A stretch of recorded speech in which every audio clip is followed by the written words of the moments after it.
So the rack pull is another exercise that should be in most athletes, if not all athletes' programs at the beginning, especially because it teaches an athlete how to bend properly before having to pull all the way from the ground as in a deadlift motion. We're using the top half of a deadlift basically, only using the hips. We're taking the knees out of it, which makes it easier. Also, in almost any athletic endeavor, except for things like swimming, where you're not applying a force to the ground, you get faster and you get stronger, or you jump higher if you apply a greater force to the ground. So the rack pull is standard in all of my programming because we need to apply a stronger force to the ground. And when we do that, we jump higher and we run faster.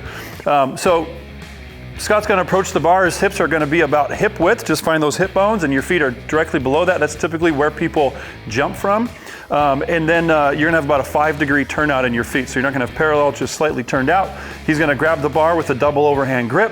He's going to send his butt behind the barbell as far as he can, his shoulders as far in front of the bar as he can.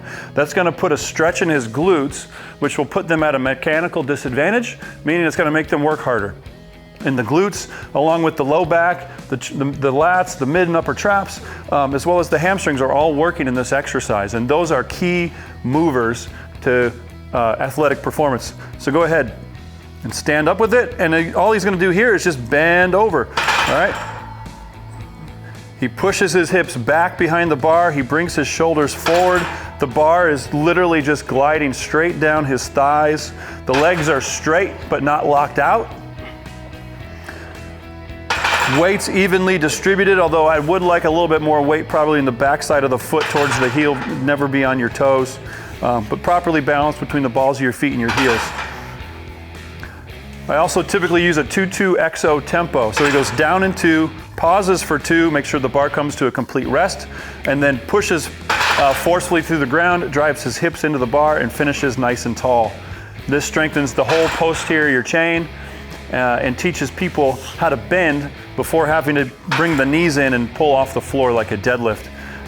You typically start, you can rest, you typically start just above the kneecaps. You progress to below the kneecaps, so there's a little more of a bend, a little more of a stretch.